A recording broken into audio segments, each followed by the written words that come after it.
I would like to welcome everybody here for the 71st edition of the COMSOC online seminar, as I just learned.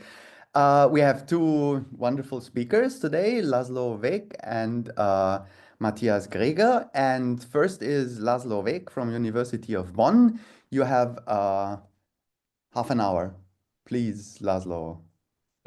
Should be 20 minutes talk plus discussion, right? Yes, 20 minutes plus 10 discussion. Yeah, ideally, let's say.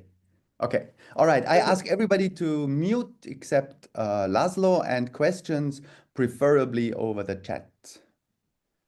Yes, so thank you very much for the invitation and introduction. It's a great pleasure to speak in this seminar series. So I'm going to talk about two concepts in fair allocation and equilibrium computation, competitive equilibrium and Nash welfare, and show some connections between these two. This is based on joint work with Jugal Garg from Illinois and Yixin Tao from Shanghai. So let me first define this basic equilibrium model, which in the computer science community is known as Fisher's market equilibrium model, but it's like the standard exchange market model with fixed externalities. So we have a set of n agents and m divisible goods. So today we will only focus on the case when all goods are divisible. Therefore, I can assume that there is one unit exactly available for each by just scaling the amounts appropriately. And so we would like to distribute or sell these goods to the agents who have some utility functions, which now we just assume that they are monotone and concave. And all the agents have some budgets, which so we again normalize assume that they sum up to 1. And so if we assign some prices to the goods, then the best possible items for each agent are so the agents can afford bundles with price at most BI, and we use this notion of the demand correspondence, which is the set of maximum utility bundles agents can afford at these prices given their budgets.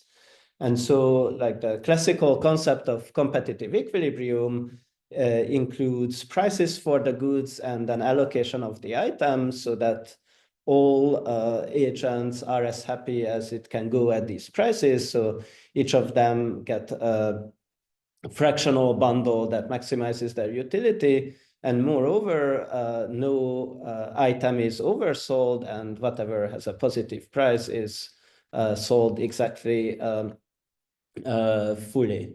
So this is, again, like a special case of the classical exchange market models in mathematical economics, and from work by Eru and Debru and McKenzie and others, we know that equilibria exists under quite weak assumptions, and Fisher actually already studied this model in the 19th century. And a related concept is that of competitive equilibrium with equal incomes. If we give everyone the same budget, then this is kind of a quite reasonable fair division concept. We basically assume everyone gets an equal share of the items, and they can sort of trade among each other to get the best possible outcome. So this will be like a Pareto optimal and symmetric mechanism. And then other notable properties, MV freeness, no agent will prefer another agent's bundle. And so there has been like long line of work on like understanding also computational aspects of this model. In particular, already in the 60s, Eisenberg and Gill noted that for linear utility functions, so when people simply just have utilities on the different goods and proportionally add up the values for the fractional bundles, then this turns out to correspond to maximizing a social welfare objective by a convex program. And then later they extended it to degree 1 homogeneous utility functions. And then there's also another like big class of utility functions when we can compute an equilibrium, which are called Vegh substitutes utilities. It's the kind of notion of substitution, meaning that basically if prices go up, then for the items where the price stayed the same, people will keep desiring at least as much as they wanted before. And so on the other hand, it's kind of perhaps disappointing result that in general, even though like we know that a market equilibrium exists, it is a computationally hard problem. It is complete in the class PPAD of search problems. In fact, for already very easy utility functions, separable piecewise linear concave utilities, which are just like linear utilities with some breakpoints. And so the other concept I'll talk about is first came into the picture in the context of linear utility functions. So let's look at the following convex program. We look at fractional assignments of the items. So Yij is the fraction of item j agent I is getting. And then we want to maximize the summation of bi times log ui yi, which is equivalent to maximizing the weighted geometric mean of the utilities for the agents with these weights bi. And so the outcomes we get here, we call the Nash welfare maximizing allocations. Now, this is also kind of a very popular fair division concept. If we set equal and entitlements, all BIs are 1 over n, it's also a Pareto optimal and symmetric outcome. And the name comes from the cooperative bargaining problem introduced by Nash. Basically, this maximizing the geometric mean corresponds to like a unique best desirable outcome in a bargaining process. Unlike competitive equilibrium, the outcome may not be MV-free, but on the other hand, computationally, we can solve it efficiently to arbitrary precision. And these results by Eisenberg and Gale and Gale I previously mentioned said that if all utility functions are degree 1 positively homogeneous, which means that if I scale up my bundle by a constant factor, then my utility goes up by the same constant factor, such as linear utilities or more generally constant elasticity of substitution goods, then these two concepts coincide. So Nash welfare maximizing allocations are precisely the same as the competitive equilibrium solutions. So this is sort of a very nice case where these two nice concepts are exactly the same. However, of course, this is quite a restriction on utility functions. It's not something we would see in a non-ideal world, that just getting arbitrary more, always linearly increasing our utilities. So what we were looking at in this work is going beyond this homogeneous case and trying to understand how these two concepts relate to each other in general. So again, just to recap where we have been, these are two fair division outcomes where sort of they have a bit of a different philosophy. One, we just let agents do whatever they want and trade their best ways, whereas in the Nash welfare, we do some sort of central computation of social welfare. there is a notable difference in the computational complexity. Competitive equilibrium is hard to compute, whereas Nash welfare is polynomially computable. And also, as we noted, there is a nice, if a bit limited class where these two concepts are the same. And so what we have actually results in both directions between these two concepts.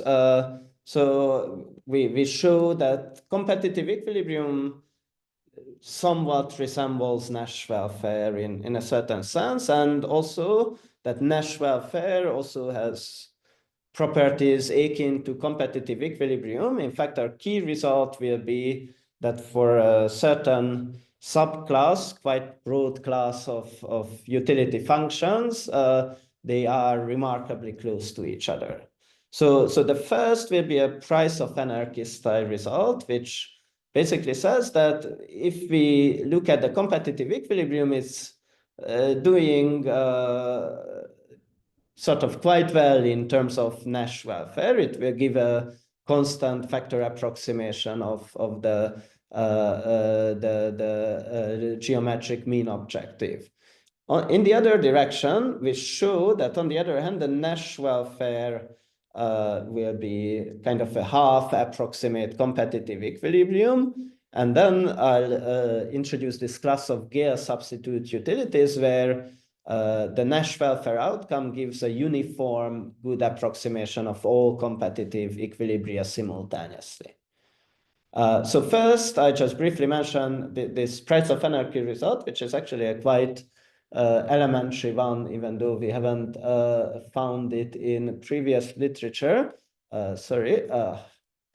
So this basically says that if we look at this weighted geometric mean of any competitive equilibrium versus the weighted geometric mean of the Nash welfare allocation, which is the largest possible, it will be within this factor 1 over e to the 1 over e, which is roughly 0.69, and this factor is actually a tight bound here. So this is sort of our first result going from the competitive equilibrium towards the Nash welfare.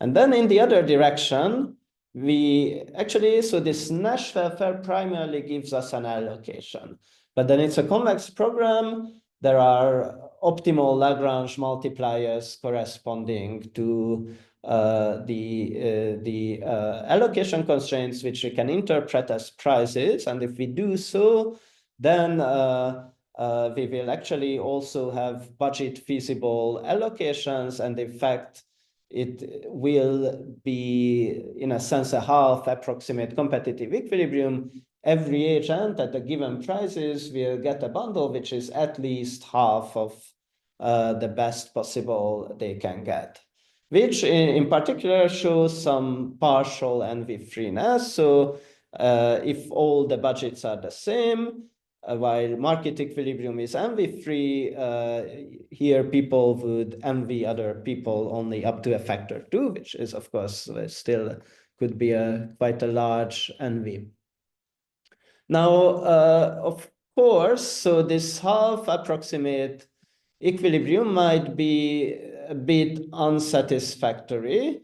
But what is even worse that like it can be the Nash outcome in general could be quite far from an optimal, from the best possible outcome under a competitive equilibrium. So first of all, competitive equilibria are hard to compute. One reason is that their set may be disconnected. There can be completely different competitive equilibria with massively different utilities, and then one agent could get utility 5 in the first equilibrium and 100 in another one, and then just some completely different, possibly small number in the Nash welfare. So, and this sort of behavior could actually happen in general utilities, But then our perhaps most interesting result is that for a large class of utilities, we can say something stronger. First, I stated for separable piecewise linear concave utilities, in fact, for any separable utilities, if I take any allocation that's optimal with respect to Nash welfare and any allocation that's a competitive equilibrium outcome, then the Nash welfare gets at least half of this utility at the competitive equilibrium. And so again, to put, as I said, these competitive equilibria could be quite diverse. It can be a roller coaster once the same agent could get like 20 times more than in the other case. But what Nash welfare guarantees is that for every agent simultaneously against every competitive equilibrium simultaneously, they get at least half of the utility. So when it comes to maybe like an equilibrium selection problem, which could be the best equilibrium, which by the way, we cannot even compute, then just this Nash welfare, which we can compute by convex programming, can be quite a reasonable alternative or compromise between them. And so, but this is just a special case of a more general result for something we call Gale substitute utilities, for which the separable is a special case. The same property will hold. Nash welfare delivers at least half of the best possible utility for every agent simultaneously. And so let me then just explain what this property is about. So here I mentioned the standard demand correspondence. Given a budget and prices, what's the maximum utility an agent can get. And then what we define here is the Gale demand correspondence, where again we have prices Q and budget BI. But now we want to maximize the objective BI log UI YI minus the price. So this is sort of like not this budgeted utility, also not the quasi-linear utility when we wouldn't have the log, but something in between. In fact, it somewhat resembles the standard demand correspondence. The optimal bundle price will be always within the budget in particular. Now, the sort of convex programming reason behind this is that by Lagrangian duality, if we look at the optimal solutions to this convex program, then with respect to the optimal dual prices, everyone will be getting a Gale demand maximizing allocation. And now we can understand why is this curious case that for homogeneous utilities, the Nash maximizing allocations and market equilibria are the same, because by simply like a classical Euler theorem, one can show that these two demand correspondences are the same, that may differ generally. And then what kind of we use here is a Gale substitutes property, which is the analogy Gauss variant of the classical Gauss substitutes property, meaning that if we have a best demand at certain prices and then we decrease some of the prices but not others, then whatever stayed at the same price, their demand can only go down, or wherever the price decrease, those are the ones where we might be asking for more. And so what then we show that if this property is satisfied, then we can always recover at least half of the market equilibrium utilities. And so what, it kind of gives some interesting like approximation results for a case where competitive equilibrium is PPAD-hard. This class includes all separable utilities, including these separate, the simple piecewise linear ones where we already get the hardness. And in the final minute, I would like to introduce a new class of general class of utility functions where we showed that this property holds, which are called generalized network utilities. So this goes back to the generalized flow model, which is the classical network flow model where we have some gain factors. The flow gets multiplied by a constant factor while traversing the edge, which could either model like physical changes such as leakage, or so at a more abstract level, conversions about different types of entities. And then our objective is to maximize the flow that can reach from some input supplies a sync node D. So just to give you like a little toy example, we could think of like machines and products, and like we have some supplies from or some working capacity on each machine. They also have some bounds on how much they can produce from each product and at what rate of their working time can they produce these goods. And then we have some values on the goods which are represented by these gain factors from the products to the sink. And then so what is kind of the most cost efficient thing we can produce. But in the context of utility functions, we would think of like there are source nodes which represent how much each of the goods are available, and then there is some like production network inside which then converts this to utility.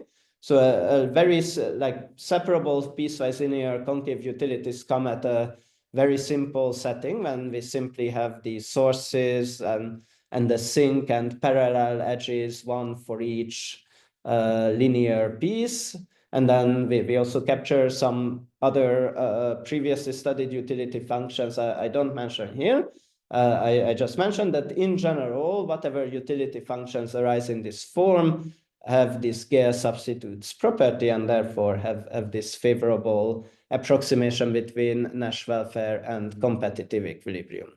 So just to wrap up, so like, well, the key points were again, competitive equilibrium versus Nash welfare, which if we have this new property we call Gauss substitutes, then they appear to be quite close to each other. And we also introduce this new class of generalized network utilities, which might be, you know, I'm curious if this could actually also be useful in other contexts as well as the Gauss substitutes concept. We also don't quite know whether these are, you know, this is really the right property that guarantees the closeness of Nash welfare and competitive equilibrium, and also kind of we don't quite, maybe I say this twice, but anyways, we also need to understand how it relates to other classes of utility functions. And with this, I'd like to finish. Thank you very much for your attention. All right, thank you very much for the nice talk. So I want to clap my hands and congratulate you. And I would like to open the discussion with a clarifying question that I have. And this is a quite fundamental confusion that I would like you to clarify, please. Competitive equilibrium is an ordinal concept, right? So you can transform the utility functions in any monotone way and you get the same competitive equilibrium. But Nash welfare, of course, is not, right? So I don't even understand the meaning of your statement that for some classes of utility functions, the concepts are the same. So for instance, if you go to your first theorem, the first theorem, no, I think, yes, I'm sorry, yeah, exactly that, the price of anarchy, right? Well, I mean, yeah, so like one... You understand my question that, yes, exactly that theorem, that must be dependent on your choice of utility function, whether this holds or not. So, you know, yes, I agree. Competitive equilibrium, one could like define more generally for ordinal valuations, well, the model we are looking at is really kind of under the assumption that we have some numerical value associated to each bundle as our utility. So we really have these concave valuation functions, and yeah, I'm not sure this would make sense indeed in the more general setting for this reason, because we really are. I'm sorry, I'm just to understand. So what you really do is you fix a set of utility functions, right, for each agent, and Well, each agent has one utility function. Has one utility function, and then you ask, okay, given that choice of utility function for each agent, yes, exactly. Look at the competitive equilibrium and look at Nash social welfare. Yes. Okay. So exactly. So this. Okay. Yeah. Again, one could debate the validity of this modeling assumption as such, but the model we work with is that there is like these UI functions sort of given for every agent.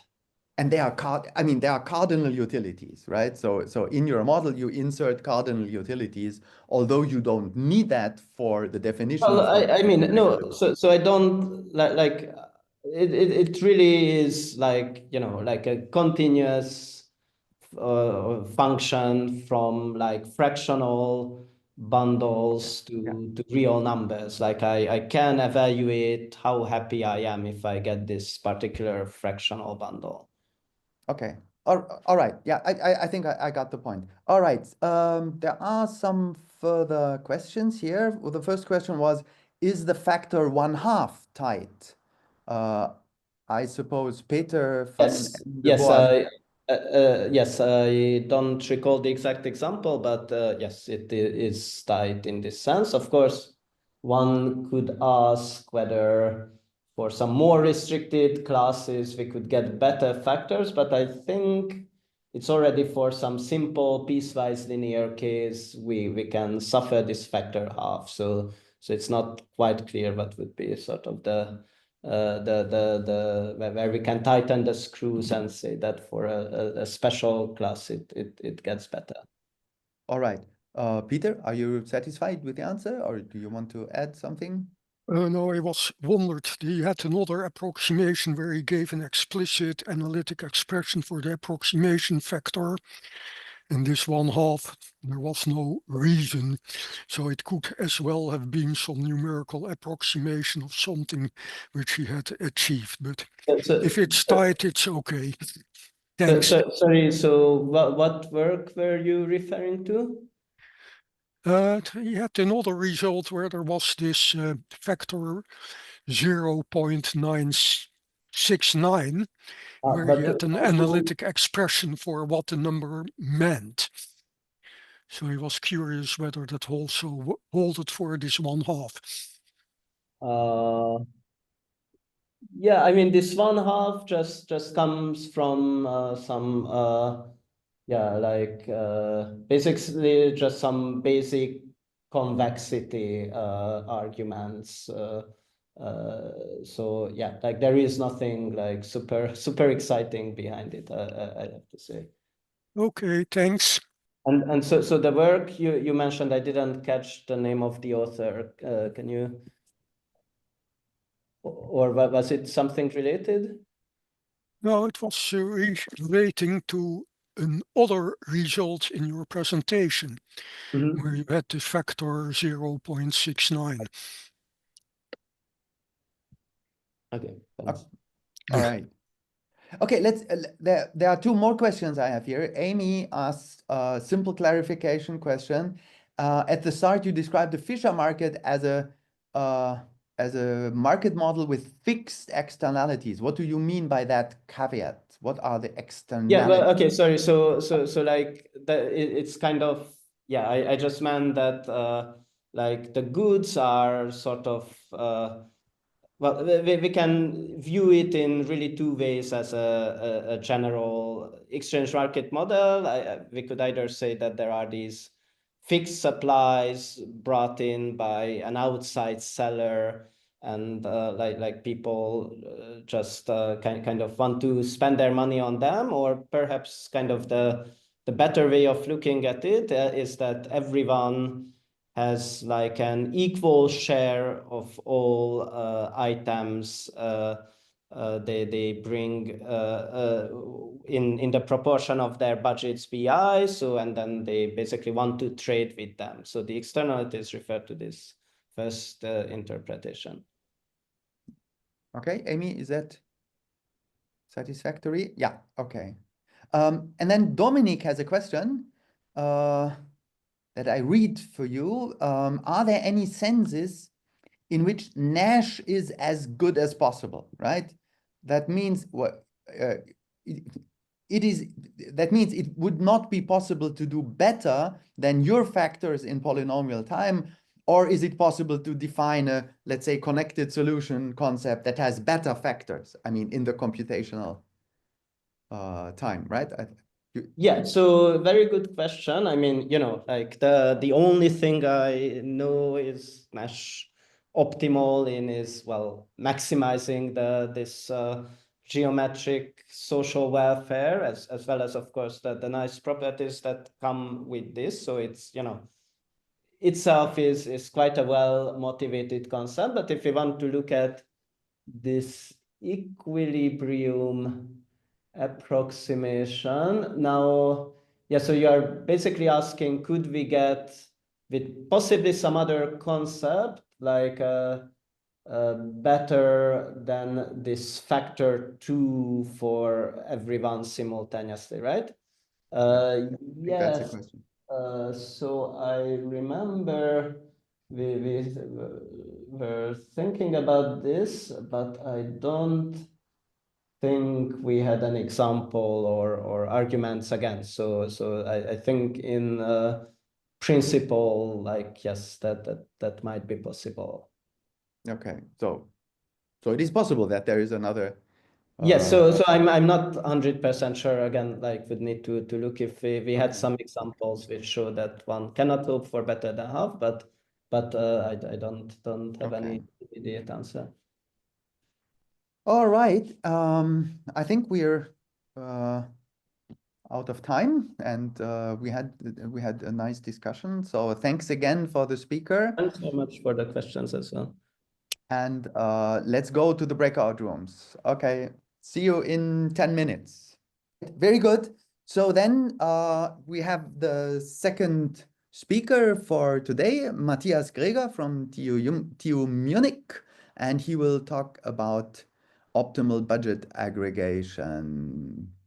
Please, the floor is yours, Matthias. Thanks for the introduction, Clemens, and thanks for having me. I'm going to present joint work with my supervisor, Felix Brandt, Erel Segal-Halevi, and Varo Tsuxompong, which appeared at last year's EC. I decided to talk about budget aggregation because I think there's a lot of ongoing research in that or related areas at the moment. And I also find this model to be quite elegant, and I think that it has many applications in practice. Consider the following scenario. So a city wants to divide some budget among a set of public sectors. So let's say nature conservation, education, and public transport. And wants its citizens to decide on how to divide this budget. So this problem has a flavor of participatory budgeting, but note that here we are not talking about projects with fixed costs, but these public sectors can receive and benefit from any amount of money that is allocated to them. So we do not have caps. Our theoretical model looks as follows. So we're given a set of sectors or alternatives A of size n, and our set of possible outcomes are all distributions. So all possible ways to divide the budget on the alternatives. On the left, you can see the set of outcomes for 3 alternatives. So you see that the set forms a 2-dimensional simplex in 3D. And for example, the green node here corresponds to the distribution that allocates the entire budget which we normalize to 1 here, to alternative A. We also assume that we're given a set n of agents who have convex preferences over the set of all outcomes, which can be represented by continuous and quasi-concave utility functions. So the two questions we ask here is first, how can agents report preferences, right? So we're not talking about a finite set of outcomes, but over a convex set. So they somehow need to report preferences over the whole simplex. And secondly, then, of course, you are interested in aggregating these preferences in a fair, efficient, and maybe even strategy-proof way. In the literature, the problem of budget aggregation is also known as the problem of budget division, fair mixing, portioning, and I'm sure there are other names for it. And the standard model assumes that we have additive utilities. So in the model of additive utilities, each agent reports a valuation for each alternative, and an agent's utility for an outcome Q is just the weighted sum over all alternatives. So as you can see here, we have the sum over all alternatives. Qx denotes the share that alternative X receives, and Vix denotes agent I's valuation for alternative X. So in the example on the left, an agent has valuation 1 for A, 2 for B, 3 for C. And so her favorite distribution here is to allocate the entire budget to alternative C. And for better graphical visualization, I also included some indifference classes here. So an agent's utility is constant along one of these indifference classes. And the thicker an indifference class, the higher an agent's utility is. Special case of additive utilities are dichotomous preferences, where agents are only allowed to report valuations 0 or 1. So in the example on the left, the agent reported that he approves alternatives B and C, but does not approve alternative A. So his favorite distributions are the set of all distributions that allocate the entire amount among alternative B and C. So what you can see here is that with additive utilities, an agent's set of favorite distributions always corresponds to a phase of a simplex. And in many cases, it is even at the corner of one simplex. So it is degenerate. But we asked, and others asked before us, is this sensible in that model? Because, right, an agent's favorite alternative might be C, but he still wants A to receive at least some of the budget. So we're considering a model where the agent's favorite distribution, Pi, can be inside of the simplex. And in the following, we'll look at some specific utility models, namely L1 preferences, where an agent's utility is given by the negative L1 distance of his peak to the outcome Q. And another utility model we will need are Leontief preferences, where an agent's utility is given by the minimum quotient of Qx over Pix. So let's return to our model and answer our first question on how to report preferences. So we assume that each agent reports her unique most preferred distribution Pi. And we further assume that agents have star-shaped preferences. What does star-shaped mean here? So imagine you have a star, and in the center of your star is your peak Pi. Then star-shaped says that if you move from some distribution Q directly towards your peak, your utility strictly increases. Yeah. So note that star-shaped only gives you comparisons for some distributions. So you cannot compare any two distributions, for example, that do not lie on the same line together with your peak, because then it's unclear how to compare them.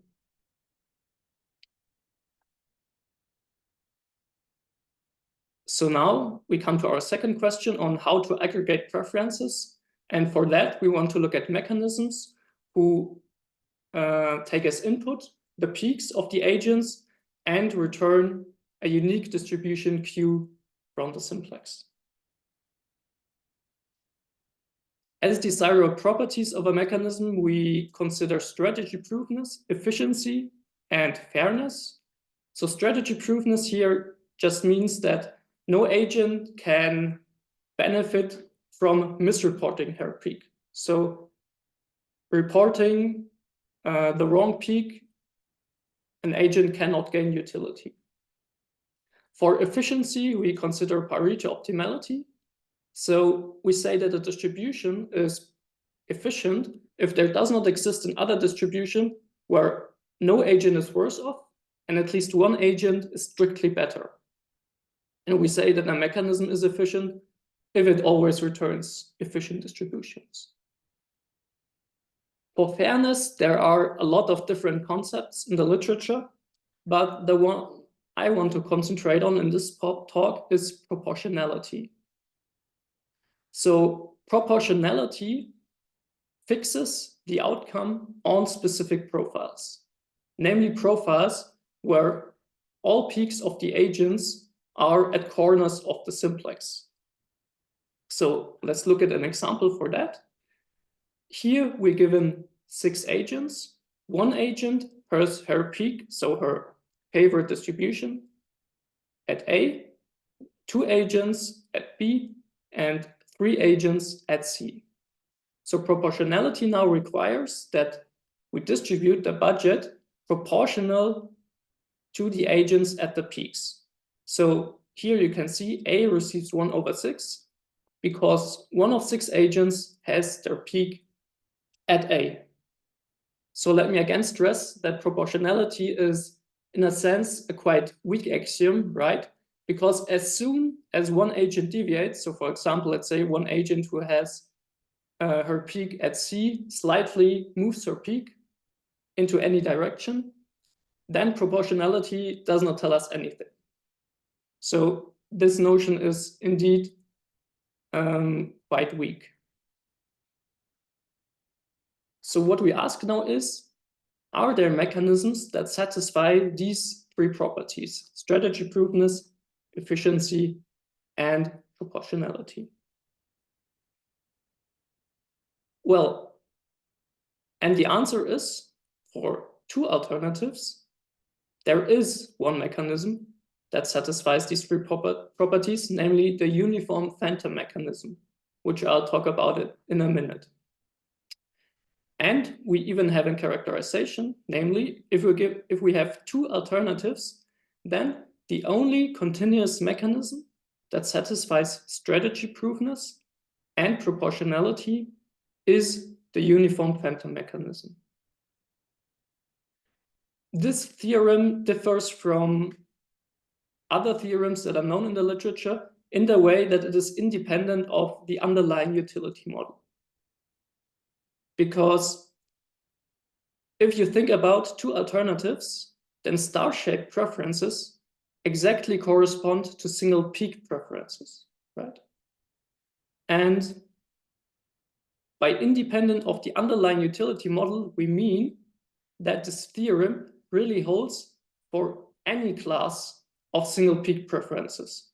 So L1 preferences, Leontief preferences, combinations of these 2 utility models. So the proof does not rely on having any single peak preferences you want. So it only needs some utility model, for example, L1.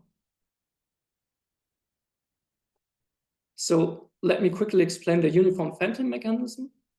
So if you're given a set of n agents, what you do is you place n+1 phantom agents uniformly on the interval CR1, which corresponds to the set of all possible outcomes if you only have 2 alternatives, right? So 0 corresponds to a distribution where where the entire budget is allocated to alternative A, and 1 corresponds to a distribution where the entire budget is allocated to B.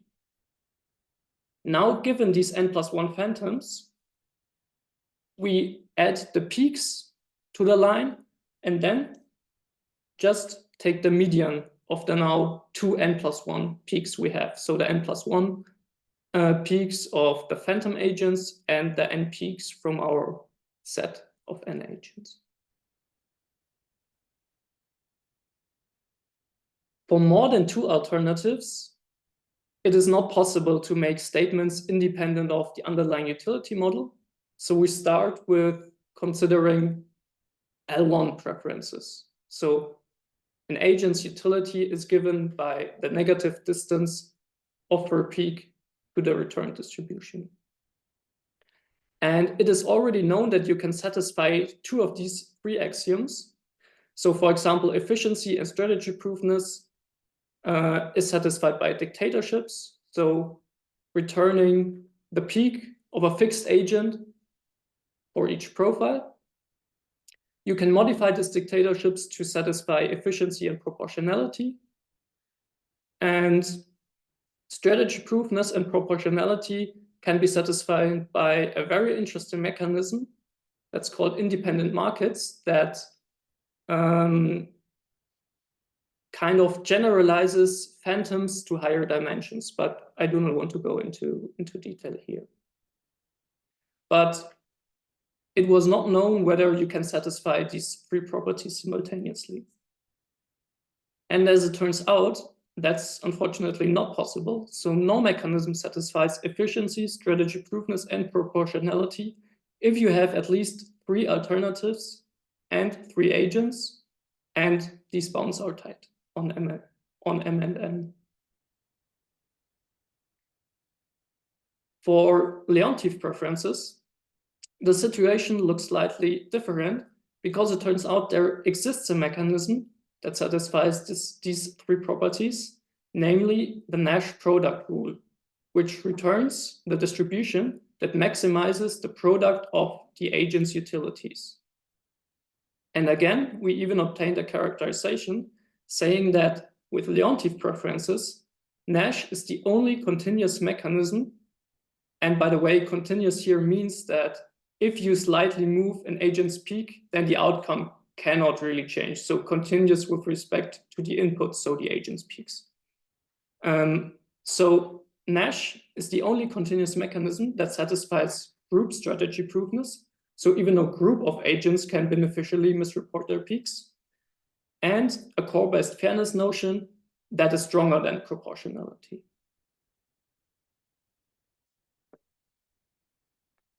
Let me go into a little bit more detail on the Nash product rule for Leontief preferences, which we cover in another paper.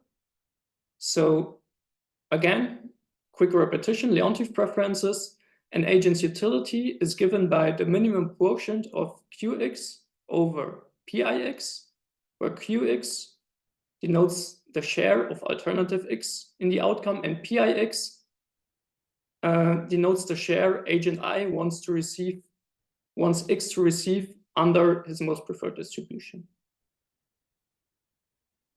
Then it turns out that Nash welfare is maximized by a unique distribution Q star here. So Nash is really well defined in our setting, as it only returns a single distribution. Furthermore, Q star can be computed in polynomial time, which is not that obvious at first sight, right? Because our objective is not linear, but only convex.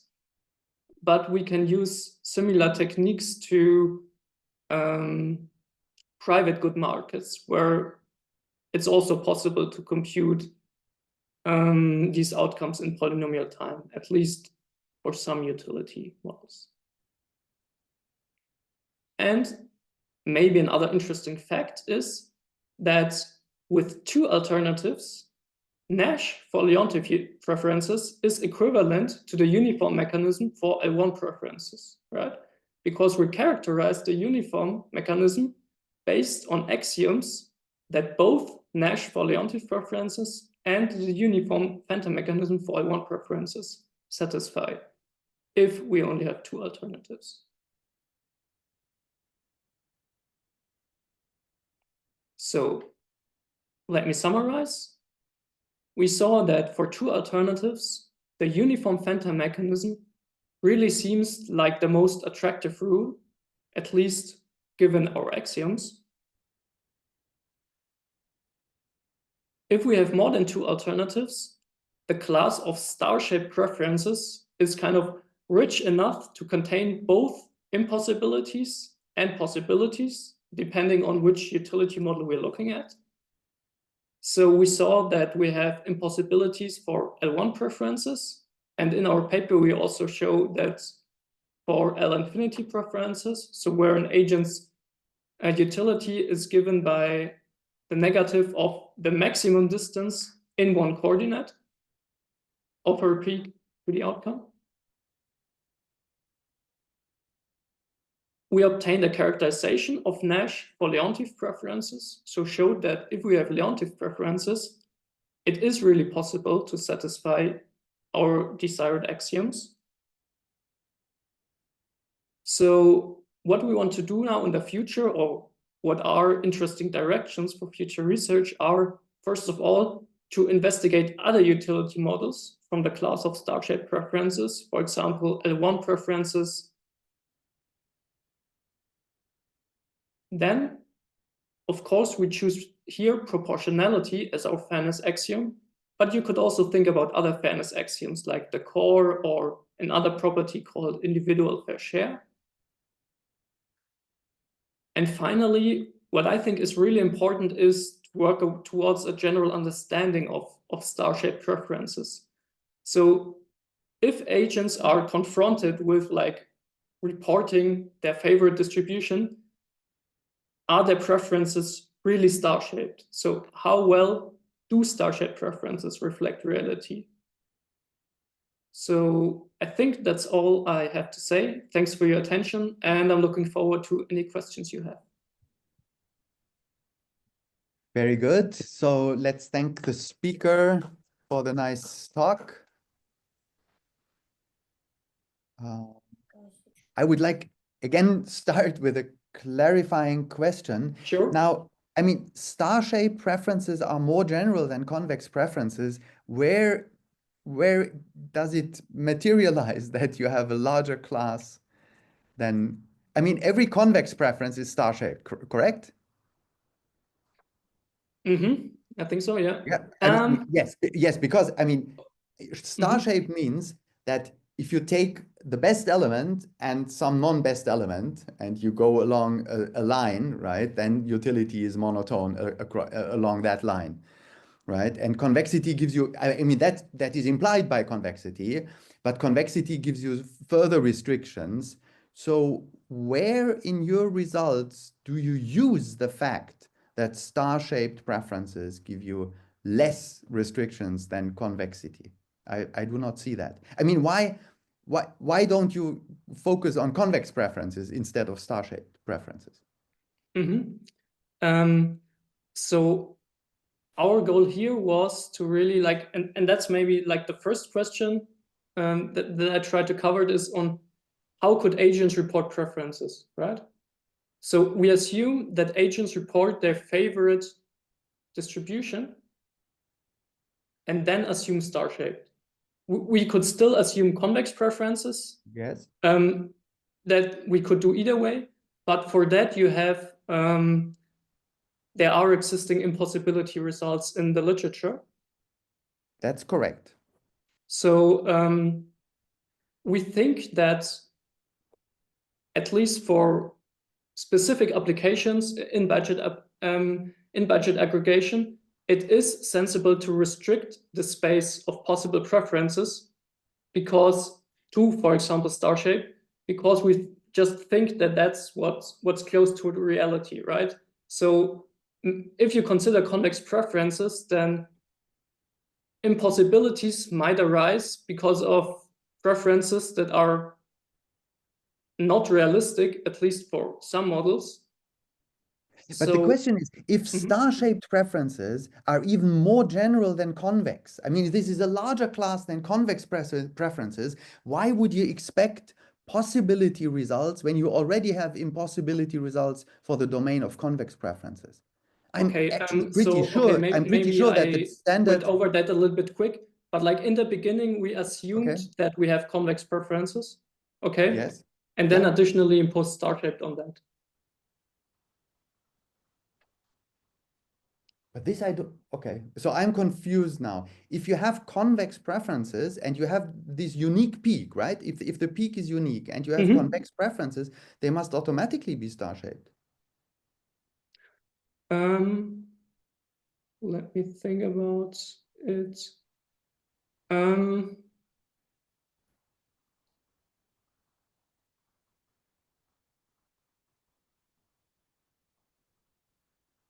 I'm not sure if you can destroy convexity by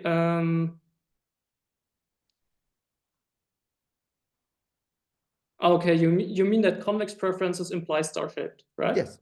Yes, but not the other way around. But not the other way around. So star-shaped preferences are more general than convex preferences. Because convex preferences also involve comparisons of non-top alternatives, whereas star-shaped only compares each alternative, well, a long rays, right, to the top, but only to the top. Whereas convexity means also that if you have two alternatives that you know are better than the third one, then all their combinations must also, then the entire line must also be better than the third one, which is an additional restriction that the star-shaped preferences do not have. So star-shaped is more general. Okay. Well, maybe, okay, maybe we should, maybe you want to think about yes. I'll think about that. Yeah.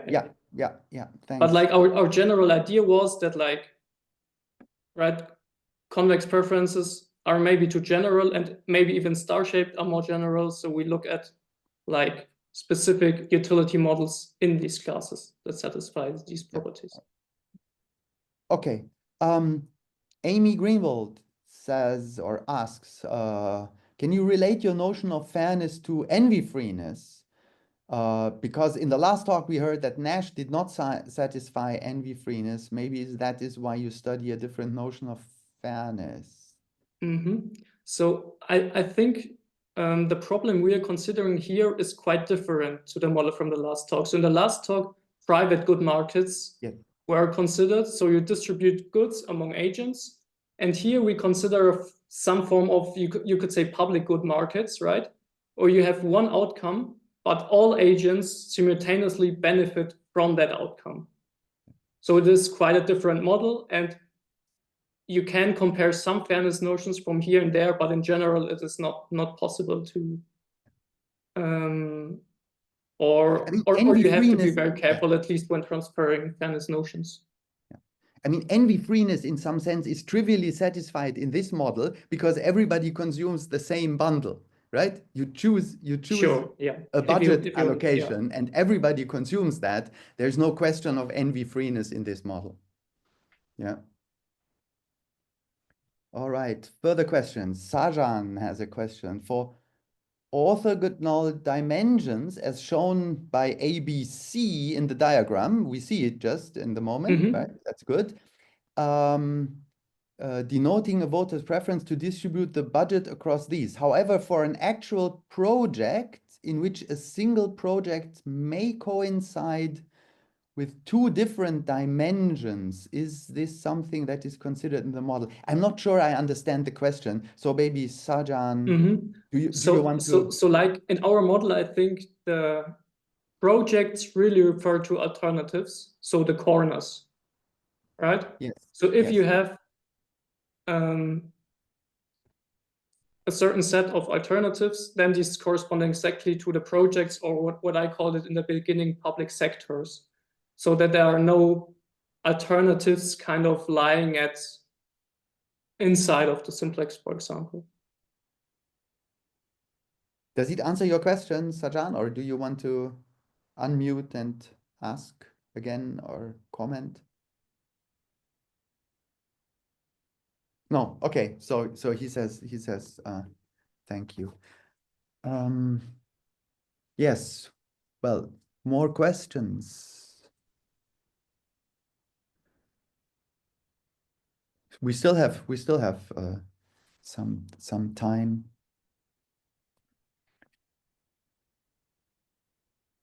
But let me take up this last question. I mean, proportionality is a quite special sort of fairness in this context, right? Because what you do is you say that in some very special case, namely where the voters all report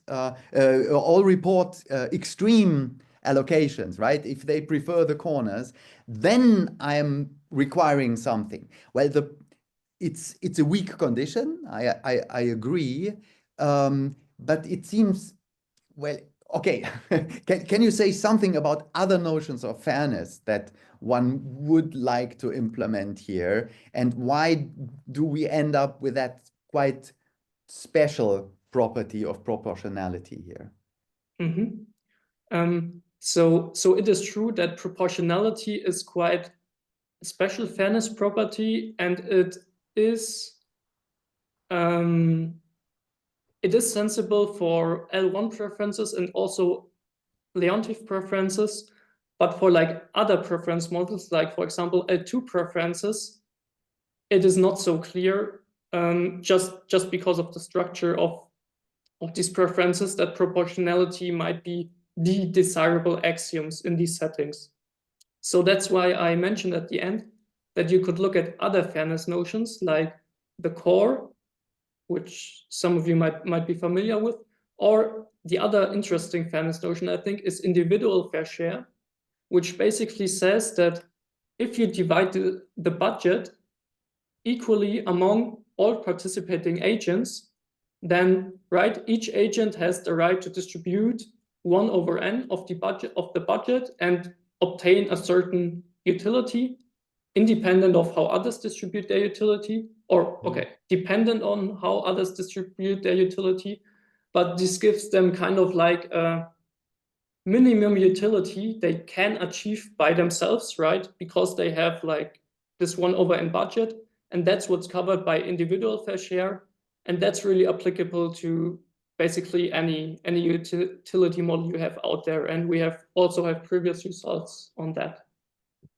So this would be another possibility on fairness. Can you achieve this? This individual fair share? For L1 preferences, not.